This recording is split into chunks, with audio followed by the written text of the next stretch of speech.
네, 안녕하세요. 오늘은 이렇다 241회. 저는 냉수입니다. 네, 오늘 또 오랜만에 모셔봤는데요. 슈퍼바이저님 나오셨습니다. 아이고, 안녕하세요. 오랜만에 뵙습니다. 진짜 오랜만이네요. 그러니까요. 그런가요? 네. 네. 한 2달 만인 것 같은데 왜 그렇죠? 뭐 다채로운 주제를 많이 다루다 보니까 제가 나올 틈이 없었던 것 같습니다. 아, 네, 그리고 찬이쌤도 네, 나오셨습니다. 안녕하세요. 찬이쌤입니다. 네. 오늘은 또 어떤 주제로 이야기를 나눠볼 건가요? 오늘 뭐 탈성장 개념에 대한 얘기인데요. 뭐 탈성장과 성장 중립적 에너지 전환, 에너지 전환이란 무엇인가? 이 문제 이런 주제로 크게 잡아봤습니다. 네, 오늘은 이제 슈퍼바이저님이 주제 준비하는 날인데요. 마침 그 내일입니다. 11월 25일, 26일 기본소득 한국 네트워크가 매년 연말에 하는 행사가 있죠. 네. 기본소득 포럼이라고. 네, 제가 맨날 방청객만 하다가 이번에는 발표를 하게 됐어요. 네, 녹색당 공동대표 자격으로 25일 날 하는데 그 발표 주제가 공교롭게도 오늘 이제 슈퍼바이저님이 하시려는 내용과 비슷하네요. 제목이 탈성장, 정의로운 전환, 기본소득 이런 주제로 제가 발표할 건데 네. 한 가지씩 해도 쉽지 않은 주제인데 이거 그러니까요. 엮어갖고 내가 왜 이렇게 제목을 잡았는지 잘 모르겠는데요. 어쨌건 이 방송 이렇다 방송 들으실 때쯤이면 이제 뭐 네트워크 기본소득 포럼은 끝났겠지만 유튜브로 저장이 돼 있을 테니까 한 번씩 클릭해 주셔서 조회수 좀 늘려주시면 감사하겠습니다. 네. 네, 우연하게 슈퍼바이저님의 이레타 주제랑 찬이쌤 발표가 겹치게 됐네요. 네네, 아이고, 네. 네, 근데 저도 사실 패널로 이번에 패널이세요? 나가요. 26일 날 오시죠? 맞아요, 26일에 사회운동을 하시는 사회운동가들과 맞아요. 함께. 사회운동가 만나는 기본소득이라는. 네.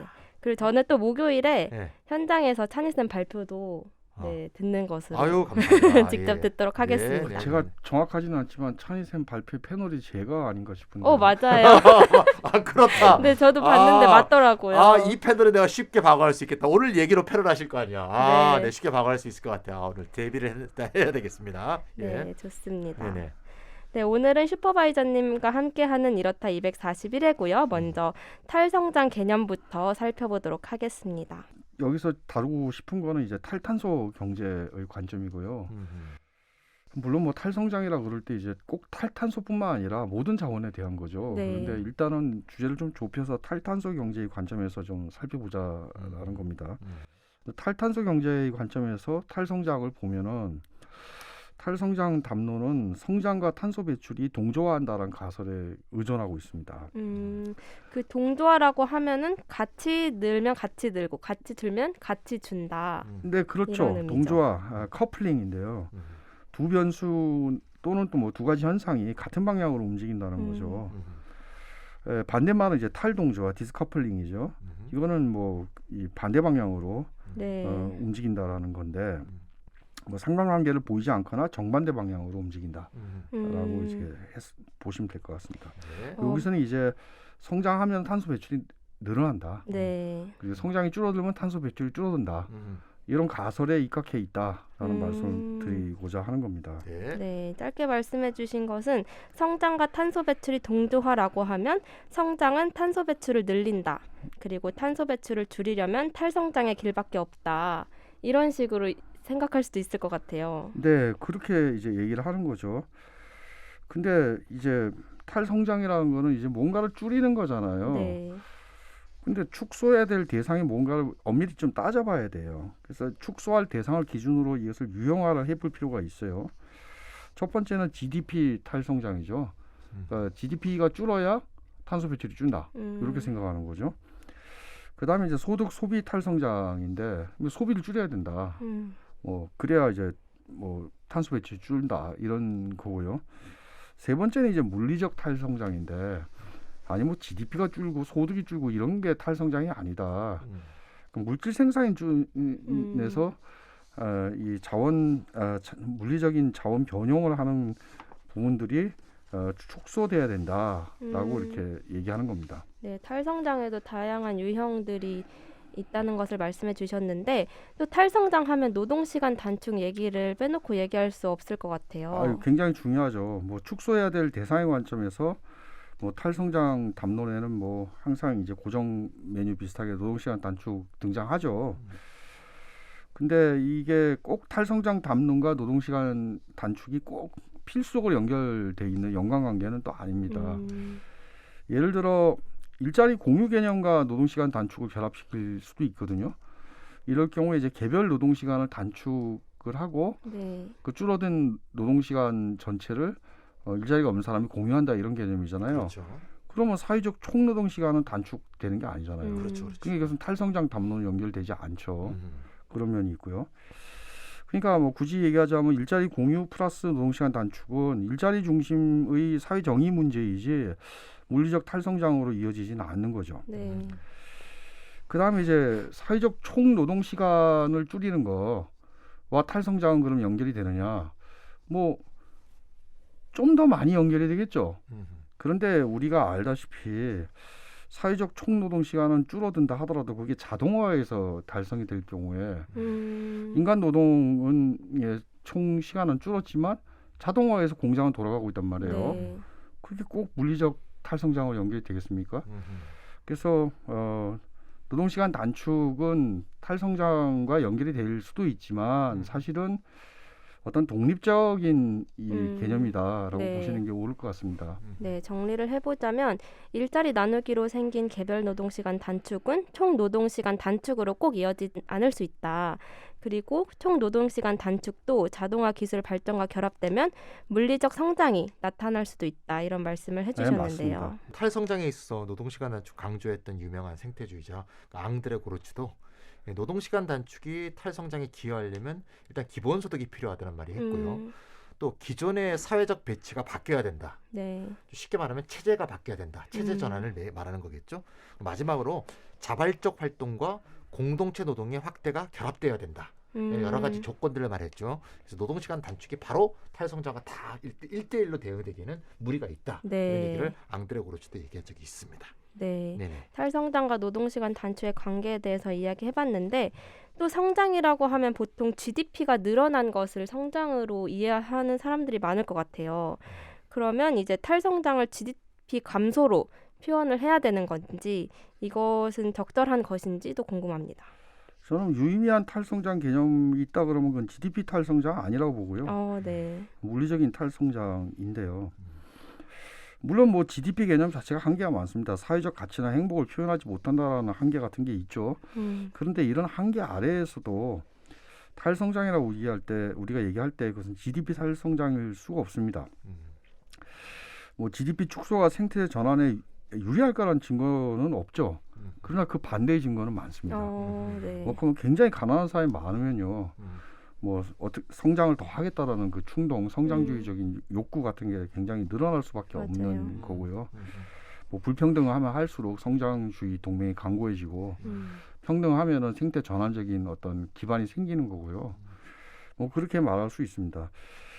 그리고 이 GDP라고 할 때 GDP의 모든 부분이 물질 성장과 관련되는 건 아니거든요. 예를 들어 탄소 배출이 굉장히 많은 부분이 있죠. 뭐 전력, 그 다음에 뭐 철강, 네. 시멘트, 뭐 등등등 석유화학, 탄소 배출이 굉장히 많은 부분입니다. 그런데 반면에 뭐 사회 서비스라든지 이런 부분에서는 탄소 배출이 굉장히 적죠. 맞아요. 뭐 전기는 쓰지만. 그러니까 사실 그러나 다 GDP로 표현될 때는 화폐량으로 표현되는 거거든요. 그래서 GDP 탈성장이 탄소 배출 줄어든다. 이렇게 7% GDP가 줄어들면 탄소 배출이 7% 줄어든다. 이렇게 얘기할 수는 없다라는 거예요. 그러니까 여기서는 정말 그 배출 비중을 고려한 물리적 탈성장의 개념으로 접근해야 맞는 거겠죠. 네. 슈퍼바이저님이 이제 뭐 GDP 감소가 꼭 탈성장이라고 볼 수 없는 여러 가지 이제 얘기를 해주셨는데 GDP 얘기가 나왔으니까 저도 좀 얘기를 덧붙여 보면 GDP라는 게 사실 오래된 개념이 아니에요. 처음에는 GDP가 아니라 GMP. 뭐 어릴 때 다 그렇게 배우셨을 거예요. GMP라고. 네. GMP가 개발된 게 1934년이에요. 그러니까 공황이 일어나고 이제 공황에서 이제 회복하려고 막 하고 있던 그 시절이죠. 러시아 태생의 이제 미국 경제학자인 사이먼 쿠츠네츠라는 사람이 이제 개발을 했는데 그 사람이 이걸 왜 개발했냐? 하나의 숫자로 호황, 불황의 경기 변동을 표현하고자 네. 만든 거거든요. 공황 시기에 이런 지표가 필요했을 것이다. 쉽게 우리가 예측할 수가 있죠. 네. 어떻게 하면 공황을 극복했을까? 이 수치를 하나 표현하고 보는 거죠. 이 사람이 이걸 개발하면서 뭐라 그랬냐면 이 GMP는 경기 순환을 보는 측정 도구로만 써야지 복지를 측정하는 수단으로 이용하면 안 된다. 라고 말을 붙였는데 그 이후로 많은 사람들이 전부 그런 식으로 쓰고 있는 거죠. 네. 대표적으로 우리나라 뭐라 그래요? 3만 달러 시대다. 아, 네네. 뭐 그게 도대체 뭔 의미야? 아무 의미도 없는 건데 이렇게 하는 거죠. 그러다가 이제 소련이 망한 해가 1991년인데 소련이 망한 91년도에 미국에서 GMP 대신 GDP를 쓰기 시작했어요. 그러니까 국민 총생산이 국내 총생산으로 바뀐 거죠. 네. 이게 또 이제 문제가 많은 건데 예를 들어서 미국 초국적 기업이 남미에 가서 탄광 사업을 해요. 그러면 남미의 탄광 사업을 해서 뭐 고용도 하고 막 그러지 않겠습니까? 그러면 남미의 GDP가 늘어나는 거죠. 근데 수익은 전부 미국으로 빠져나가면 사실은 남미는 자원 다 수탈당하고 사실상 얻는 건 없는 거예요. 근데 남미는 경제가 발전된 것처럼 보이게 되게 된 게 GDP죠. 그래서 소련이 망하고 글로벌라이제이션이 되는 시점과 GDP가 참 딱 전맥되는 그러게요. 네, 그런 식의 수치로 이제 발전하게 된 거고요. 뭐 우리 잘 알다시피 전쟁 많이 하면 GDP가 증가하잖아요. 그러니까 그래서 GDP가 얼마나 안 좋은가를 표현한 유명한 말이 있는데 로버트 케네디 아시죠? 존 F 케네디의 동생이고 형하고 똑같이 총에 맞아 죽었죠. 근데 로버트 케네디가 뭐라 했냐면 GDP는 삶을 가치 있게 만드는 것을 제외한 모든 것이다. 이런 말도 있고요. 그래서 GDP가 감소하면 환경적 압력이 감소하는 신호는 될 수 있지만 그 지속 가능성에 대한 정보는 되지 못하고 또 사회 진보에 대한 어떤 정보도 GDP 감소는 담고 있지 않다는 점. 네. GDP도 그렇지만 GDP 감소도 그렇다는 점을 좀 확인할 필요가 있을 것 같습니다. 맞습니다. 네. 즉 탈성장은 GDP 감소가 아니라 물리적 탈성장이어야 한다라고 한 말씀을 잘 기억해야 할 것 같습니다. 근데 또 최근에 탈성장에 대한 관심이 증가하면서 지속 불가능 자본주의, 적을수록 풍요롭다 이런 책들이 서점에서 좀 잘 팔리고 있대요. 네, 잘 팔리더라고요. 네, 그래서 역시 기후위기 문제가 단지 탄소 배출에 국한된 문제가 아니고 결국에는 자본주의 시스템 문제에서 기인하는 것이 아닌가라는 그런 인식이 반영되고 있는 현상 같은데요. 결국 새로운 사회에 대한 열망에 대한 표출이 아닐까 그런 생각이 듭니다. 네, 그렇죠. 뭐 뒤에서 저는 이제 이 기술적 전환과 사회적 전환의 그 상관관계에 대해서 좀 더 설명을 드리고자 하는데요. 어쨌건 이 탄소 중립이라든지 탈탄소 경제를 기술주의적으로만 이제 접근할 거는 꼭 아닙니다. 근데 탈성장 담론에는 반드시 이 기술주의적인 접근이 아니라 사회 구성론적인 접근이 네. 깔려 있죠. 그래서 뭐 도대체 탈성장 이후에 어떤 사회를 지향하는가를 가지고 좀 유형화를 하자 그러면은 몇 가지가 나눠질 수 있을 것 같아요. 예를 들어 가장 대표적인 게 뭐 탈성장 사회주의, 생태 사회주의 경향이 있을 수 있을 것 같고요. 그 다음은 이제 탈성장 공동체주의 같은 거죠. 탈성장 공동체주의가 야말로 사실은 뭐 이 착한 소비, 작은 공동체, 작은 공동체의 이 자원 순환 경제를 굉장히 강조하는 거고, 뭐 탈성장 사회주의는 어쨌건 이 아래로부터 이 움직이지만 계획성에 입각해서 이 자본주의적인 어떤 성장주의를 억제하는 것을 강조하는 거고요. 최근에는 탈성장 코뮤니즘도 등장을 합니다. 예를 들어 아까 GDP 개념에서 관련해서 말씀을 드리자 그러면은 GDP랑 화폐로 다 표현돼야 GDP예요. 네. 그러니까 그 옛날에 어떤 1930년대에 피구라는 경제학자가 있었는데 그 사람이 유명한 말을 했어요. 만약에 내가 가사 노동자를 고용을 하면 그것은 GDP로 표현이 되는데 뭐 내가 그 고용하지 않고 부인한테 떼넘기면은 그건 GDP로 표현이 안 된다. 도대체 이런 역설이 어딨냐 스스로 그렇게 얘기를 하거든요. 화폐량으로 표현된다라는 거예요. 네. 탈성장 이후의 사회에 대해서 탈성장 코뮤니스트는 그게 화폐 표현이 안 되는 그러니까 사실 필요에 따라서 분배되는 무상재화들이 늘어난다. 뭐 디지털 재화 같은 거를 이제 착목하는 건데 뭐 그런 식의 그 구상들도 요즘 많이 나오고 있습니다. 네. 아무튼 뭐 지금 언급하신 그 지속 불가능성 문제, 자본주의 지속 불가능하다고 생각하는 입장에서는 이런 대안 문제가 굉장히 중요하게 나올 수밖에 없겠죠. 맹수님이 아까 그 최근에 잘 팔리는 책 2개 말씀하셨는데 네. 그중에서 적을수록 풍요롭다. 뭐 민정희 선생님하고 이제 김현우 선생님이 번역해서 나왔는데 거기에 이제 저자 제이슨 히켈이 이렇게 탈성장을 얘기하더라고요. 탈성장은 GDP를 줄이는 것에 대한 것이 아니다. 경제의 물질과 에너지 처리량을 줄여 생명세계와 균형을 이루도록 되돌리는 것이고 그러면서 소득과 자원을 더 공정하게 배분하고 사람들을 불필요한 노동에서 해방시키며 사람들이 번영하는 데 필요한 공공재에 투자하는 것에 관한 이야기다. 제가 참 정리를 잘했다 네. 하는 생각이 딱 들었어요. 중요한 게 탁탁탁 들어있더라고요. 그래서 결국 탈성장은 새로운 사회, 새로운 시스템에 대한 요구이다. 이렇게 우리가 정리할 수 있을 것 같습니다. 네, 예. 탈성장 담론에 대한 얘기를 간단하게 나누었는데 이번에는 탈성장 가설의 핵심인 성장과 탄소 배출의 동조화 문제에 대해서 논의를 해보면 좋을 것 같습니다. 네, 이제 동조화 가설이라 그러는 것은 뭐 성장하면 할수록 양적인 성장이죠. 양적인 성장을 하면 할수록 이제 탄소 배출이 는다라는 건데요. 사실은 이제 양적인 성장을 할 때 뭐 탈탄소, 저탄소 기술이라든지 자원 절감 기술도 같이 개발이 되거든요. 네. 근데 왜 이게 배출이 늘까? 이런 질문들 한번 던져볼 필요가 있어요. 근데 이것을 이제 리바운드 효과라고 우리가 부르는데 또는 재본수 효과라고 부르더라고요. 재본수라는 사람이 제일 먼저 얘기하고 맞습니다. 석탄에 대해서 얘기했죠. 자본주의의 어떤 내적 운동 논리인데 그러니까 기술은 더 많은 생산, 더 많은 이윤을 위해서 개발되고 사용이 되죠. 그리고 에너지나 자원 절감 기술의 발전은 결과적으로 단위 생산당 이 투하 자원량은 줄였는데 생산 자체가 늘어나 버렸어요. 전체 규모가. 그래서 더 많은 에너지와 더 많은 자원 소모를 낳더라. 네. 이런 얘기입니다. 두 번째는 이제 자본주의의 신용제도를 따져볼 필요가 있는데요. 지금 뭐 은행들은 전부 부분 지급 준비제도 하에서 신용 창조를 하고 있죠. 그리고 개인과 기업은 사실은 이 빚을 지고 있는 겁니다. 그럼 빚을 갚기 위해서 더 많은 노동, 더 많은 생산, 더 많은 이윤을 추구하게 만든다. 그래서 이 현재의 자본주의적인 신용제도가 사실은 성장을 추동하고 있는 그런 거다.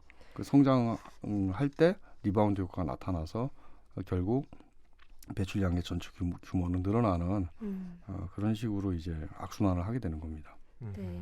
그래서 또 주권화폐 제도 같이 민간화폐 중심의 화폐 제도를 바꾸자라는 의견도 많이 나오고 있는 것 같습니다. 네, 화폐 창조 과정이 뭐 우리 이렇다 했을 때 많이 했죠. 결국 은행이 대출을 해주는 과정이 결국 화폐 창조 과정이니까 네. 결국 민간 입장에서는 빚이 늘어나는 그런 구조가 돼 있는 거죠. 그래서 빚이 늘었으면 빚을 갚아야 될 거 아니겠습니까? 그래서 화폐제도 자체가 성장 압박을 강요하는 시스템이 지금 돼 있는 거죠. 최근에 그래서 화폐의 비밀, 화폐를 바꾸면 세상이 바뀐다라는 책이 번역 출간되었습니다. 오늘 책 소개를 많이 하는데 이 책을 이제 번역한 서익진, 김준광 선생이 최근에 중심이 돼서 화폐 민주주의 연대라는 단체가 출범했어요. 네. 이게 이제 주권화폐 제도를 한국에서 실현하자. 이런 이제 우리나라 최초의 이제 단체가 아닌가 싶은데 저도 발기인으로 참가했고 이렇다 열심히 하시다 최근에 좀 쉬고 계신 설가타님도 네. 발기인으로 참가했습니다. 그래서 우리나라에서도 이제 화폐제도 개혁의 운동이 더 확산될 것으로 보입니다. 좀 알려드리려고요. 저자가 누군가요? 누구요? 저자는 프랑스 사람이에요. 네? 프랑스 사람. 아 그래요? 제가 프랑스어에 약해서 네. 외우질 못해서 이 김중강 선생님이 프랑스에서 유학하셨기 때문에 프랑스어를 번역하시더라고요. 예. 그렇군요. 말씀 들어보니 자본주의 시스템이 성장을 내적 논리로 삼고 있다 이렇게 볼 수도 있을 것 같습니다. 그렇죠. 예. 뭐 금융제도 측면에서도 그렇게 볼 수 있는데 뭐 주주자본주의 효과도 거론할 필요가 있을 것 같아요. 그러네요. 그러니까 자본시장의 단기주의라는 게 굉장히 중요한 건데요. 그러니까 기업들을 어떤 존재하는 시장에 고착을 시켜요. 그러니까 당장 이 영업이익을 올려야 되기 때문에 네. 새로운 시장을 창출하는 위험을 기업이 감내할 수 없도록 만듭니다. 그러니까 이 자원 절감 기술이라든지 탈탄소 기술 같으면 이 새로운 시장이 창출이 돼야 되는 건데 뭐 거대한 어떤 정책 변화가 있기 전에는 시장 창출이 안 되잖아요. 네. 그러니까 기업이 주도적으로 이렇게 뭐 옛날에 슈페터가 얘기했듯이 그런 이 기업가 정신을 발휘해가지고 기술 혁신을 하지 않는다. 단기주의가 주주자본주의의 결과다 이렇게 얘기할 수 있습니다. 뭐 단기주의를 극복하려 그러면은 뭐 더 많은 벤처 캐피탈이나 이런 게 있어야 되겠죠. 그리고 실제로 그런 벤처 캐피탈에 더 많은 신용 창조로 더 많은 유동성이 투입되기도 합니다. 2008년 이후에 그렇게 됐죠. 그런데 이것 역시 문제가 있습니다. 성공한 벤처가 있다고 칩시다. 그럴 때 그 성공한 벤처는 에너지 전환 기술의 상업화를 낮춰. 네. 그리고 이 결과적으로는 전환적 기술의 사회적 확산에 이 사람들이 이윤을 낼 때까지는 이 기술 독점해야 되고 그렇지 않습니까? 사회적 확산에 걸림돌이 될 수도 있습니다. 그렇죠. 그렇네요. 그리고 실제로 서구 선진 자본주의 정치 체제도 성장을 중심으로 형성된 정치 시스템이었다고 볼 수도 있을 것 같은데요. 네, 그 경제와 뭐 철학과 정치가 다 이렇게 연결되어 있는 거죠. 그래서 자본과 노동이 성장을 위한 동맹을 맺고 함께 경제 성장을 이렇게 도모하는 거죠. 이 속에서 자본의 몫을 좀 더 늘려나가자 하는 게 중도 우파. 성장 속에서 노동 몫을 좀 늘리자 하는 게 네. 중도 좌파로 해서 서로 주거니 받거니 해가면서 유럽의 정치 체제가 이른바 안정을 유지했던 거죠.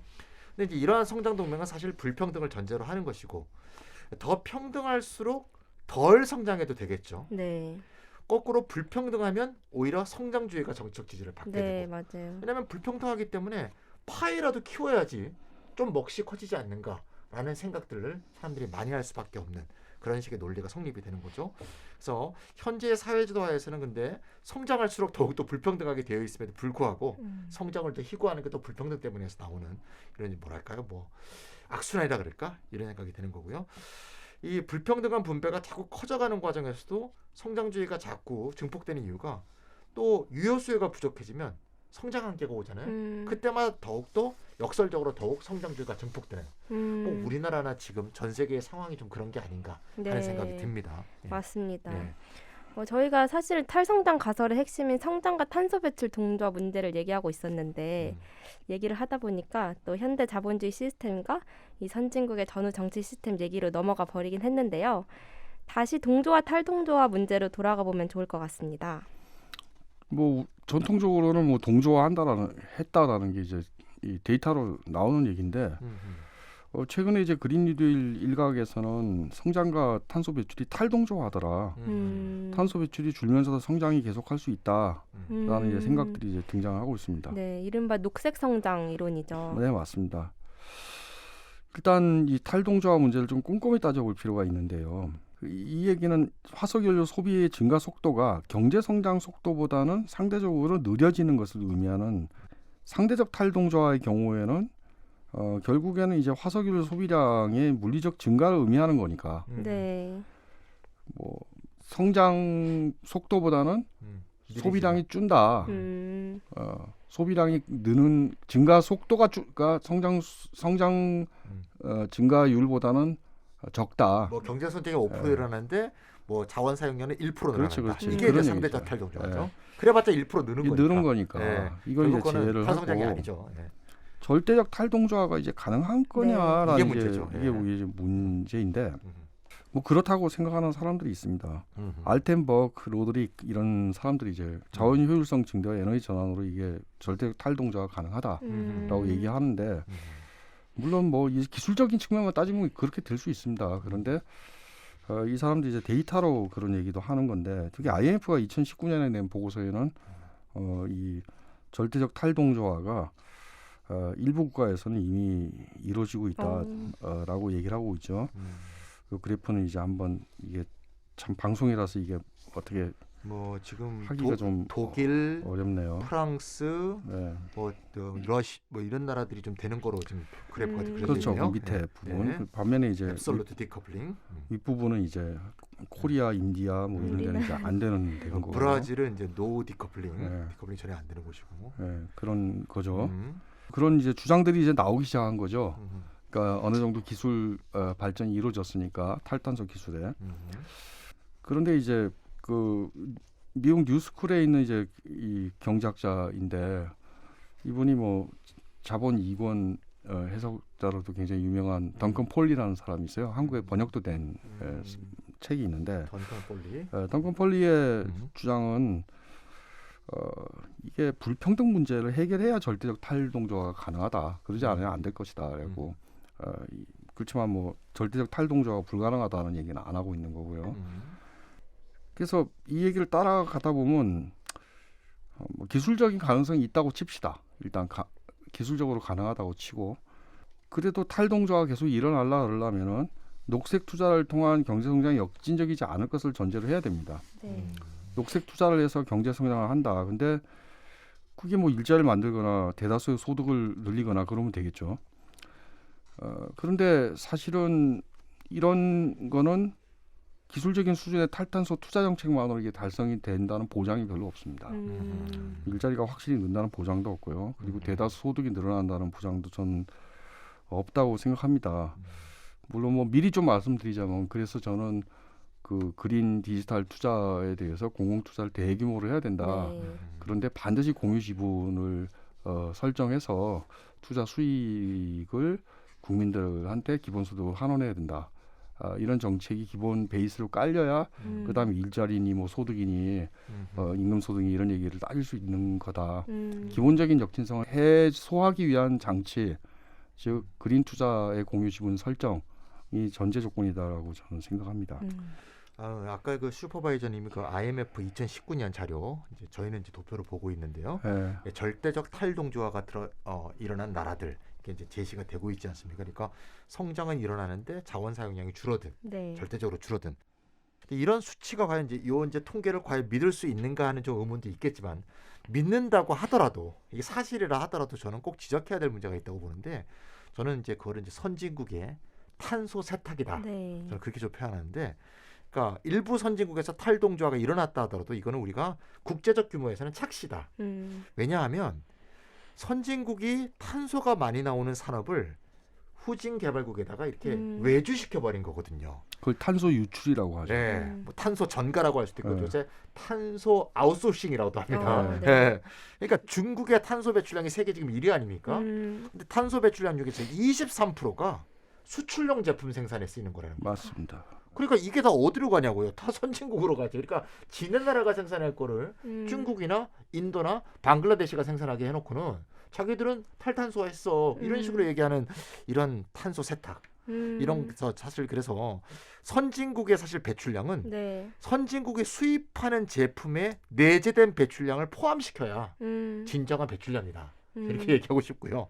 그래서 전 지구적 규모에서 탈동조화는 아직 존재하지 않는다. 네. 이렇게 말해야 되지 않을까 싶습니다. 네, 그게 맞습니다. 정확할 것 같네요. 네네. 그렇게 보면 사실 그린 뉴딜이 결국에 탈탄소 이후의 사회적 전망이나 전략 그리고 분배에 관한 논의가 매우 부족한 것으로 보이네요. 그렇죠. 일단 뭐 찬희 쌤 말씀하신 대로 국제적인 수준에서의 탄소 유출 그리고 내재 배출량을 따지지 않은 부분들 이런 부분 꼭 지적할 필요가 있을 것 같고요. 그 다음에 이제 성장과 탄소 배출이 절대적으로 탈동조화한다 그럴 때 이건 사실은 탈탄소 기술의 전면화 이후에나 이게 가능한 거지. 지금 일부 선진국에서 그 나라의 국내 산업에서 이게 이루어지고 있다라는 게 무슨 근거가 될 수 있는가? 그렇죠. 이런 문제를 얘기하고 싶습니다. 네. 어쨌건 탈탄소 과정에서 어떤 상대적 탈동조화는 이제 가능하지만 그리고 뭐 이게 사실 탈성장도 일어날 수 있다라고 생각해야 된다라고 봅니다. 그러니까 이게 제가 얘기하려는 성장 중립적인 탄소 이 에너지 전환의 핵심인데 GDP 탈성장도 일어날 수가 있다라는 거죠. 왜 목표에 연동해야 되기 때문에 네. 감축 목표에 연동을 하면은 GDP는 올라갈 수도 있고 떨어질 수도 있고 그런 거다.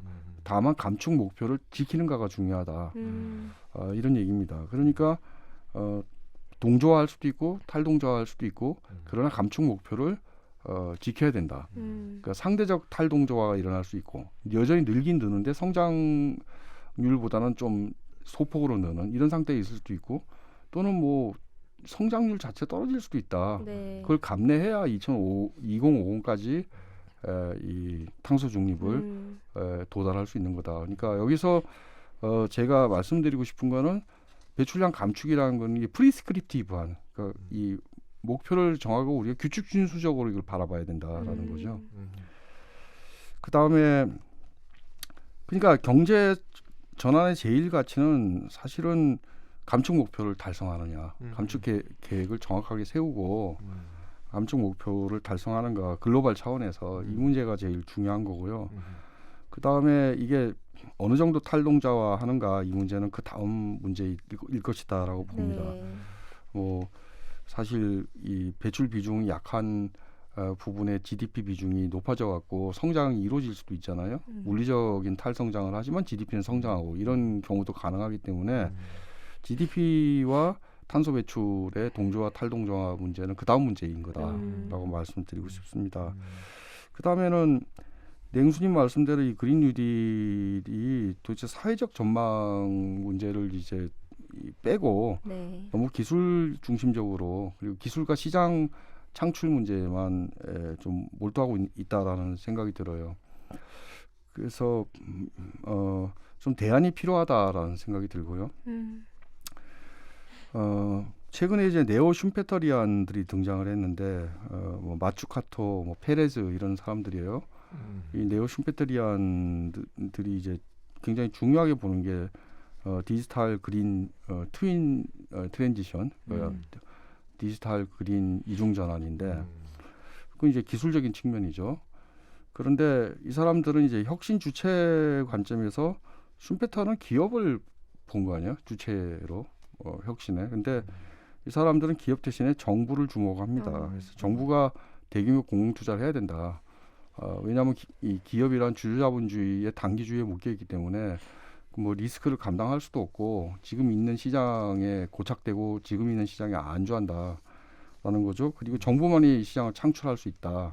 정부는 정책 변수를 사용할 수 있잖아요. 그렇죠. 뭐 탄소세를 왕창 올린다든지 그럼 시장이 창출되는 거잖아요. 뭐 이렇게 할 수 있다라는 거죠. 그다음에 두 번째는 슌페터의 경우는 혁신 성과는 기업에 의해서 임금으로 분해된다는 생각을 갖고 있었어요. 근데 이분들은 그렇게 생각 안 합니다. 이게 그냥 기업의 무상으로 몰아주는 방식으로 할 수 없다라는 거고 어쨌건 사회적 이익 분배에 관심을 가집니다. 뭐 그게 꼭 공유 지분이나 기본소득으로 꼭 연결되는 건 아니지만 어쨌건 임금 소득으로 분해될 것이다, 일자리가 늘어질 것이다 이외의 다른 대안들을 마련해야 된다라고 생각합니다. 이게 이제 최근에 나온 어떤 경제학의 주된 흐름 중에 하나라고 말씀드리고 싶고요. 이 얘기는 뭐냐? 위험과 수익 분배에 대한 새로운 합의가 좀 필요하다 우리가 그런 거고요. 이때 위험이란 거는 있는 자본주의 시장 구조에서 위험이죠. 그 수익이라는 것은 이 탈탄소 기술을 사회적으로 전면적이고 표준적인 기술로 만들었을 때 얻어지는 수익이죠. 그걸 뭐 일부 녹색 기업이 다 가져가는 건 또 더 불평등한 사회가 될 거고 그러면은 더 문제가 될 거 아니에요. 에너지 전환뿐만 아니라 생태 전환 총체적으로 문제가 되겠죠. 그래서 이런 거에 대한 새로운 합의가 필요하다는 겁니다. 그러니까 뭐 쉽게 얘기하자면 화석연료 자본주의에서 녹색 자본주의로 전환하자라는 게 그린 뉴딜인데요. 이거 해가지고 더 불평등한 사회가 된다 그러면은 장기적인 생태 전환 과제가 더 멀어지는 꼴이 될 수 있다라는 거고요. 그러니까 석탄 발전소 자본가한테서 일하다가 태양열 발전 자본가 밑에서 일하면 뭐가 달라지는 게 아니죠, 사실은. 그렇죠. 그래서 제가 늘 얘기하는 거지만 공공의 에너지 전환 투자를 대규모로 하자, 바이든보다 더 많이 하자 이런 거고요. 그런데 이걸 전부 다 공유 지분으로 한다든지 이렇게 할 필요가 있다. 그런 겁니다. 물론 어떤 부분에 뭐 그리드 같은 경우는 뭐 그걸 어떻게 수익화할 수 있느냐 이런 문제도 있지만 에너지 전환 투자와 관련해 가지고 수익을 낼 수 있는 영역들이 또 있는 거고 이런 거는 전부 사실은 공유 지분화 해야 된다라는 겁니다.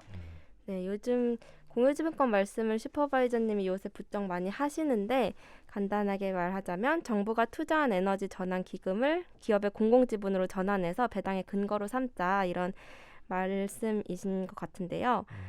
좀 더 심층적으로 살펴보자면 앞에서 슈퍼바이저님께서 탈성장을 축소해야 할 대상을 기준으로 유형화를 하셨었잖아요. 아까 GDP 탈성장, 그리고 소득 소비 탈성장, 물리적 탈성장 이렇게 유형화하신 바가 있는데 이 모든 유형별로 탈성장이라면 무조건 탄소 배출이 축소되는지 즉 동조화가 이루어지는 것인지 그것도 궁금합니다. 사실 뭐 한번 따져볼까요? 사실 쉬운 건데 뭐 GDP 탈성장이다 그럼 그 비율만큼 탄소 배출이 비례적으로 축소되지 않죠. GDP가 그렇겠죠. 네. 네. 네. 그러니까 왜냐하면 GDP 구성 요소 안에서 탄소 배출 비중은 다 다르니까. 네, 아까도 네. 말씀하셨듯이. 맞습니다. 그러니까 이거는 그만큼 예를 들어 뭐 GDP가 2% 줄었다 해서 2% 탄소 배출이 줄었다. 또 늘었을 수도 있습니다. 심지어. 네. 그다음에 소득 소비 탈성장 이거는 더 평등한 분배를 전제로 해야죠. 뭐 에너지 저소비 사회 뭐 이렇게 가자 그러면 분배를 평등하게 해야 되고 궁극적으로는 무상재화가 굉장히 많아야 돼요. 이런 사회에 달라면 이 얘기는 할 필요가 없어요. 이건 궁극적으로 탈성장 꼬민짐을 요구하고 있어요. 그 굉장히 큰 사회적 전환을 전제하고 있다. 네. 시장에서 소비하고 시장 소득이 없어도 살 수 있고 시장에 소비하지 않아도 살 수 있다. 그럼 무상으로 재화가 공급돼야 되는데 이건 상당히 먼 얘기다라는 겁니다. 전면적 탈상품인가요? 네. 그거는 완전히 탈 상품하고 그건 탈성장 꼬민짐을 전제하고 있어요. 그래서 소득 소비 탈성장론이라는 것은 이건 좀 이거는 뭐 그렇게 하면은 탄소 배출이 줄는지 안 줄는지 그건 또 따 별도의 문제라는 겁니다. 체제 전환에서는 굉장히 큰 요구를 네. 하고 있는 거고 배출량 축소에 있어서는 그 상관관계가 불분명하다라는 겁니다. 사실 좀 더 큰 문제는 그 왜 상관관계가 불분명한가를 말씀드릴게요. GDP 탈성장과 마찬가지로 소득 소비 탈성장도 이게 탄소 배출 비중이 다 다르기 때문에요. 이 분야별로. 그래서 탄소 배출이 꼭 줄어든다라는 그러니까 동조화 가설이죠. 그게 분야별로 상이한 탄소 배출 비중을 고려하지 않고 있다라는 점입니다. 그래서 이것도 뭐 GDP 탈성장론처럼 뭐 반드시 소득 소비가 줄어들고 무상 공공재로 많이 바뀐다 한들 탄소 배출이 준다는 보장은 없다. 그렇게 얘기할 수 있습니다. 그러니까 딱 동조화하는 거는요 물리적 탈성장이에요. 물리적 탈성장과 탄소 배출 축소는 동조화하죠. 그렇죠. 이건 뭐 간단한 거 아닙니까? 화석연료 적게 쓰면 배출량 줄고 그게 화석연료 적게 쓰는 게 물리적 탈성장인 거죠. 그럼 뭐 그러니까 탈성장이라고 말할 필요 없이 사실은 탄소 배출 감축이다 얘기해도 됩니다. 그렇지만 이제 문제는 우리가 지금 깝깝하게 이게 거의 종말에 가까워 있다는 거잖아요. 2050 뭐 1.5도라고 그러지만 사실은 뭐 이게 도대체 1.5도만 맞추면은 이게 그렇죠. 기후 위기가 안 온다는 보장도 없고 이미 뭐 임계점을 뭐 지났다라는 그 비관주의적인 입장 되게 많이 나오고 있는 그런 상황인데 우리나라는 겨우 못 맞을 것 같고요. 네. 전혀 못 맞을 것. 그러니까 에너지 전환 과정, 그러니까 기술적 과정이죠. 에너지 전환 기술을 사회적으로 전면화하는 과정이 진행되지 않는다고 우리가 가정을 할 때 이게 화석 연료만 줄이는 걸로 탄소 중립에 도달할 수는 없는 거죠. 화석 연료 사용을 줄이면은 그만큼 재생에너지 사용이 늘어나야 되는 거고 네. 그래야 되는데 뭐 어느 정도 GDP나 소득 소비 탈성장을 감안한다 하더라도 이게 사실은 기술적인 전환 과정 없이는 이게 탄소 중립에 도달하기 어렵다라는 겁니다. 그러니까 물질 생산의 탈탄소화가 중요하다. 물질 생산 자체가 탈탄소화 해야 된다. 이거는 줄인다라는 것뿐만 아니라 이 탈탄소 전환을 한다는 관점에서 좀 봐야 됩니다. 물론 뭐 대대적인 인구 감소가 일어난다면 이건 가능합니다. 우리 지구에 너무 많이 살잖아요. 지금 뭐 맞아요. 부양 가능한 인구수의 2배가 지금 살고 있다 그러는데 대대적인 인구 감소가 일어나면 가능하죠. 그런데 이건 뭐 생태 멜더스주의죠. 그러니까요. 그 뭐 한계에 부딪힐 수밖에 없죠. 우리는 상당히 발전한 고도의 인권관념이라든지 어쨌건 뭐 인류 문명의 총합으로서 이 현재의 제도 물론 문제가 굉장히 많은 제도이지만 도달한 건데 그걸 다 뒤로 돌리고 뭐 그냥 50%는 죽자 이렇게 할 수는 없는 거잖아. 제가 지난주에 대구에 가서 탈성장에 대해서 강연하는데 끝난 다음에 저보다 좀 연배가 많으신 분이 인구가 줄어야지 탈성장이 되는 거지 무슨 자꾸 딴소리 하고 있냐고 그러더라고요. 그러니까 이미 청년들의 행동 양식이 누가 이렇게 어떤 지시를 하거나 누가 이런 어떤 태제를 발표한 게 아니지만 청년들이 이미 그렇게 행동하고 있는 거 아닌가. 선생님이 그렇게 걱정하실 것 같지는 없는 것 같다. 제가 그렇게 무말을 하고 넘어갔는데 그렇게 하는 것은 참 좀 어떻게 보면 좀 무책임한 얘기인 것 같아요. 예, 무슨 그렇죠. 마블 영화도 네. 아니고. 그런 맞아요. 그런 경향이 전쟁 나타나고 나라는 있지. 것도 아니고 뭡니까? 예. 그런 경향이 나타나고 있는 거는 맞지만 네. 그걸 뭐 정책으로 만들 수는 그렇죠. 없는 거잖아요. 맞아요. 어떻게 하겠어요? 예. 네, 결국 말씀하신 거를 들어보면 앞서 탈성장 코뮤니즘 얘기할 때도 얘기하셨듯이 새로운 분배 구조 그리고 새로운 사회 전망이 중요하다는 그런 문제 의식으로 느껴지는데요. 어쨌든 기후위기 상황에서 탈탄소는 이제 지구의 생존의 문제가 되어 버렸잖아요. 그래서 이 탈탄소를 할 수 있는 정책 수단들에 대해서 살펴보면 좋을 것 같습니다. 네, 일단 뭐 탄소 가격 정책이라고 있겠죠. 시장을 활용하는 방식일 겁니다. 그래서 뭐 잘 설계된 탄소 가격은 효율적 방식으로 배출을 줄이는 전략에서 어떻게 보면 필요 불가결한 그런 요소인 것 같기도 합니다. 그러니까 모든 것을 시장으로 해결한다는 것도 잘못된 거지만 시장적 해결 방식은 무조건 또 배격해야 된다는 것도 좀 이상한 생각인 것 그쵸. 같아요. 그래서 대표적으로 이제 탄소세 문제가 있겠고요. 최근에 많이 비판받고 있는 배출권 거래제도 시장을 통한 방식 네. 중에 하나다 이렇게 볼 수 있겠고요. 두 번째 방법은 이제 비시장적 방식이 되겠죠. 직접적으로 규제하는 거. 뭐 예를 들면 EU에서 2035년부터 내연기관 자동차는 판매 금지하라. 뭐 이런 거. 예. 또 비행기 운행을 제한하라. 공장식 축산을 금지해라. 석탄 LNG 발전 금지한다. 네. 이런 식으로 직접 규제하는 방식. 이것도 아주 효율적인 정책 수단의 하나가 될 수밖에 없고요. 물론 사회적 합의가 굉장히 중요하겠죠. 맞아요. 세 번째는 이제 정부의 공공투자 늘리는 거. 아까 이제 바이든 얘기도 많이 하셨는데 슈퍼바이든님이 탈탄소 기술 혁신에서는 국가가 역할이 정말 중요하다. 그래서 그런 식의 어떤 임무지향적인 혁신이 필요하다 이렇게 볼 수 있겠고요. 마지막으로는 이제 최근에 이제 EU가 발동하려고 하는 탄소 국경 조정 같은 네. 국제 관계에서 이 탈탄소를 만들어내는 그런 제도들도 있지 않은가 이렇게 유별해 볼 수 있을 것 같습니다. 네, 뭐 아주 깔끔하게 잘 설명하신 것 같아요. 제가 뭐 조금 강조를 하자 그러면은 이 재원 문제인데요. 뭐 이 탄소세를 걷는다. 그럼 뭐 배출권 거래제의 경우에도 뭐 유상할당 부분이 똑같은 건데 그럴 때 그 수입 세수죠. 조세의 경우에는 수입을 어디에 쓸 건가 이 문제예요. 뭐 저는 그냥 탄소 배당하는 게 옳다고 생각합니다. 네. 그리고 뭐 일반 예산에서 충당하건 아니면 국채를 발행하건 국채를 발행하는 걸 녹색 양적 완화라고 그러죠. 국채를 발행하건 공공투자 재원은 별도로 조성해야 된다. 그래야 전체 재정이 녹색화된다. 이렇게 생각합니다. 네. 그렇게 해야 되는 이유는 이게 두 개가 다른 거예요. 이 그린 공공 투자는요. 어떻게 보면 이건 케인즈주의입니다. 네. 그 다음에 탄소 가격 정책은 이 시장주의적인 해법이죠. 이 두 개의 이 작동 메커니즘이 다른 거죠. 그래서 재원을 만약에 탄소세를 걷어서 에너지 전환 기술 투자를 한다. 일단 두 가지 문제점이 있는데요. 탄소세는 역진적이죠. 탄소세는 역진적이기 때문에 세율이 낮을 수밖에 없어요. 왜? 그 탄소세 많이 올리면 저항이 심해질 거 아니에요? 세율 낮을 수밖에 없죠. 그러면 세수 규모가 크겠습니까? 적죠. 그 쥐꼬리 같은 돈으로 무슨 그린 투자를 해서 그린 전환을 해요? 그러니까 결국은 그린 전환에 필요한 재원의 극히 일부밖에 충당할 수 없고 결국은 세율이 낮기 때문에 탄소세가 가지고 있는 시장 시그널이 약화되고 규제 효과가 떨어지게 되는 겁니다. 네.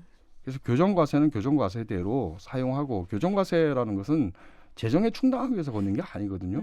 시장의 시그널을 확실히 보내기 위해서 걷는 거고 그래서 탄소세를 걷어서 탄소 배당을 하고 그 다음에 다른 재정으로 다른 일반 예산이나 안 되면 녹색 양적 완화해서 재원을 마련해서 대대적인 그린 투자에 나서야 된다 정부가. 네. 그리고 그 투자의 수익은 공유 지분으로 다시 기본소득 재원화하는 그런 방식으로 네. 이 설계를 하는 게 옳다고 생각합니다.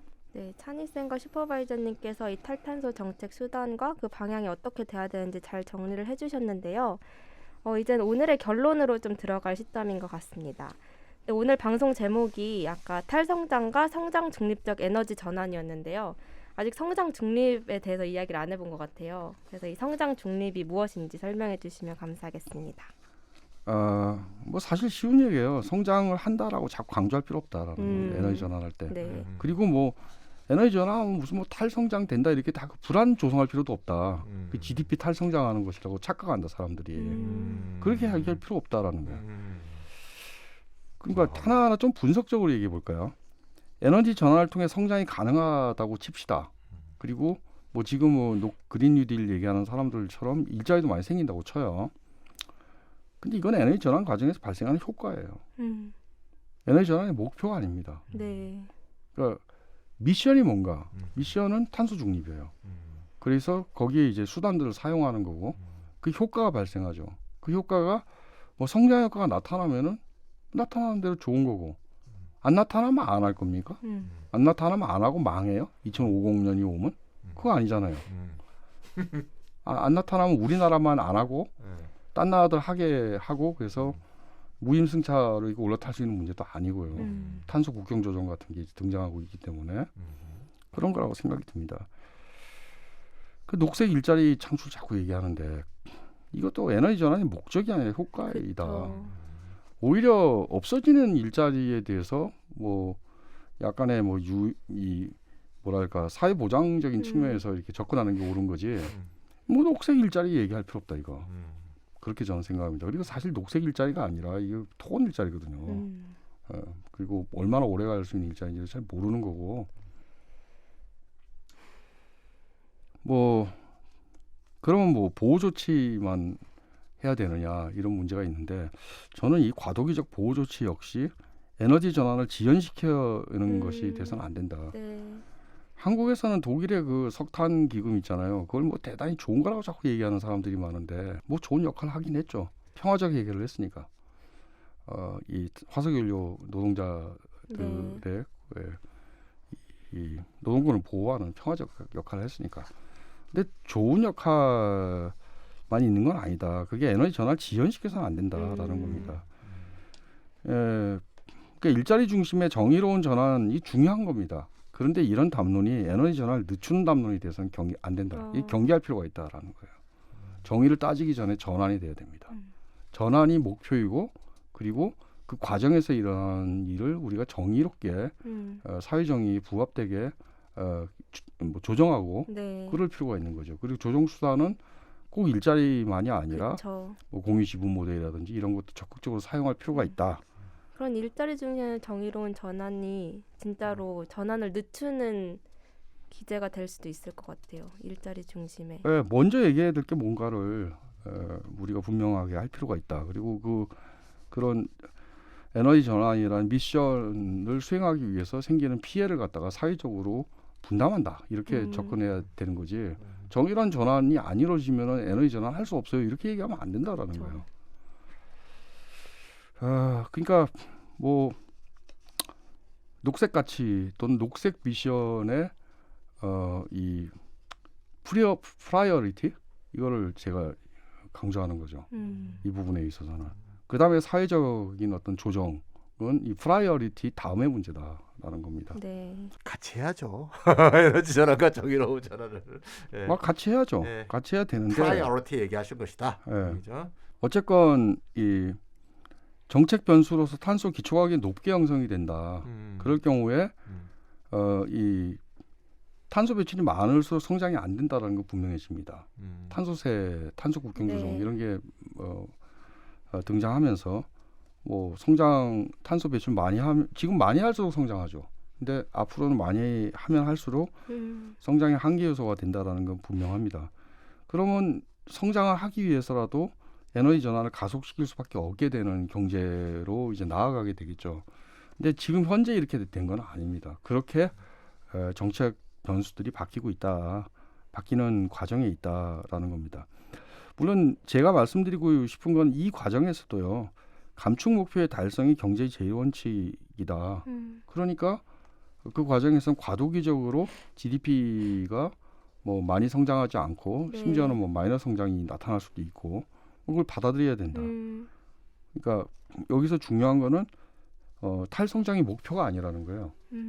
목표가 아니라 이게 역시 에너지 전환에서 감내해야 될 어떤 비용이라는 겁니다. 그러니까 GDP가 늘건 줄건 이거는 우리가 중립적으로 봐야 된다. 네. 더 중요한 거는 감축 목표를 달성했는가이다. 그렇다 그러면은 이건 이제 성장 중립적 관점이라고 제가 말씀드리는 거는 네. 그런 의미에서입니다. 그다음에 이 에너지 전환이라고 할 때는 지향하는 게 탈탄소 경제잖아요. 근데 이건 탄소 배출량 기준입니다. 순배출 제로까지 가는 거죠. 그리고 기후 위기를 해소하는 거죠.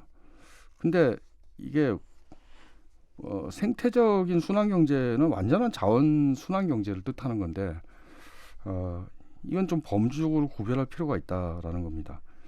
모든 물적 생산을 자원 순환 경제로 이렇게 전환을 하기 위한 필요 기술들이 여전히 개발 중이 아직 완전히 이루어지지 않은 예를 들어 디지털 전환에 필요한 여러 가지 물질들 리튬이라든지 배터리에 필요한 거라든지 뭐 등등 이런 것들은 히토리라든지 대체 가능한 다른 자원들이 들을 생각해 볼 필요가 있고 이게 순환도 안 되잖아요. 이거.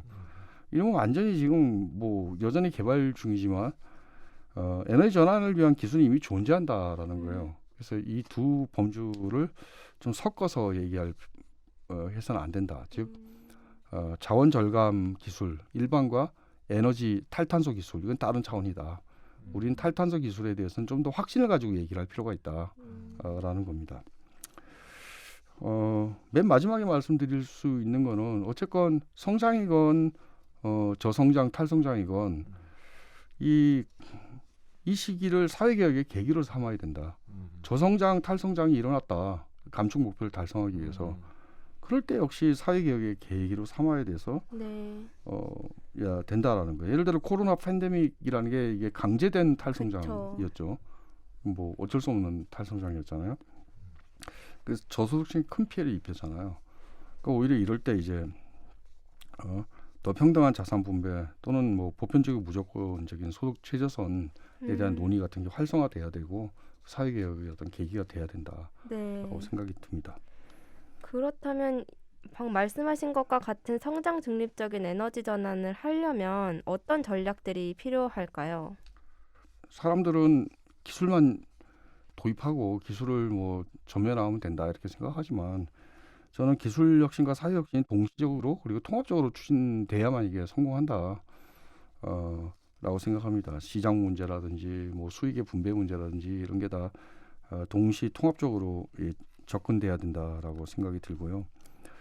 기술 혁신 차원에서는 그린 디지털 이중 전환의 과제가 우리한테 있는 건데 이 과제를 수행하기 위해서는 뭐 제도 개혁이나 사회 개혁 없이 이게 되는 게 아니다. 그냥 외사부로 바깥에서 뭔가 기술을 갖고 와가지고 이거 하자 이래서 되는 게 아니다라고 생각을 합니다. 오히려 그런 식으로 접근하면 더 불평등한 사회를 만들어가지고 기술 발전 속도를 갖다가 종국에는 또 늦추는 결과를 낳을 수도 있다라는 겁니다. 특히 이제 제가 강조하고 싶은 건 정부의 역할인데 이 정부가 어쨌건 이 미션을 선정하는 역할을 하는 거거든요. 뭐 탄소 중립하겠다. 문재인 정부가 정말 잘한 거 딱 하나 있다 그러면 탄소 중립 2050 하겠다라는 그 뭐 구체적으로 살펴보면은 참 미흡한 계획이지만요. 그냥 뭐 하겠다라는 그 미션 선정을 한 건데 뭐 꼭 뭐 선도적으로 한 건 아니죠. 뭐 EU와 바이든 행정부가 바뀐 거니까 그렇게 해야 됐겠죠. 그런 임무의 선정이 중요하고 두 번째는 적극적인 공공 투자, 뭐 최초 투자자로서 등장을 해서 단기주의를 극복하고 인내 자본을 제공하는 그런 역할을 해야 된다라는 겁니다. 보통 우리가 국가를 생각할 때 국가는 가치 창출자가 아니라고 생각해요. 시장의 실패를 교정하기 한다. 뭐 안전망을 제공하고 시장의 실패를 교정한다 이렇게만 생각하는데 사실 이 그린 전환 문제에 있어서 국가의 역할은 진짜 막대합니다. 국가가 나서지 않으면 정부가 나서지 않으면 사실 안 되는 일이라고 봅니다. 그런 의미에서 정부는 적극적 가치 창조자이고요. 네. 뭐 맞춤 같은 걸 기업가형 국가라고 그러는데 저는 뭐 혁신가형 국가, 개척자형 국가 이런 말 쓰는 게 낫다. 기업가형 국가라 그러면 꼭 이명박 너무 생각나잖아요. 반발이 그래서 많은 단어가. 뭐 그래서 그렇게 해서 사실 정부가 이 민간 파트너십의 어떤 주도권을 가져야 되고 그리고 더 많은 참여, 파티시페이션을 갖다 더 이끌어내야 된다. 시민들의 이런 겁니다. 그럴 경우에 이제 혁신의 성과를 사회 구성원 모두가 이제 공유할 수 있는 제도가 수립될 수 있겠죠. 그러니까 뭐 결국 정부는 수익도 배분하는 겁니다. 뭐 주식회사가 주주들한테 수익을 배분하듯이 디지털 그린 전환에서 생긴 수익을 정부가 투자 수익을 뭐 국민들한테 기본소득으로 나눠줘야 된다라고 저는 생각을 합니다.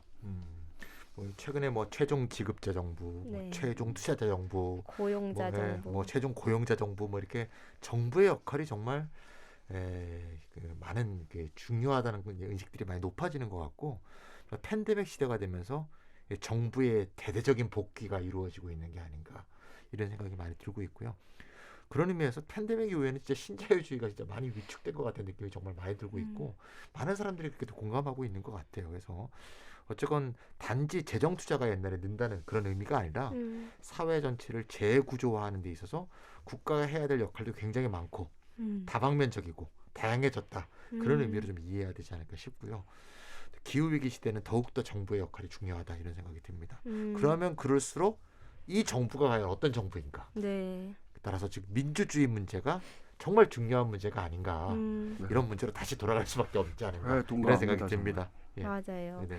네, 오늘 정말 새로운 이야기도 많이 듣고 오늘의 주제가 탈성장과 성장 중립적 에너지 전환이었는데 탈성장에 대해서도 또 성장 중립에 대해서도 에너지 전환에 대해서도 많은 인사이트를 주신 것 같아서 너무 저에게도 공부가 많이 되는 시간이었습니다.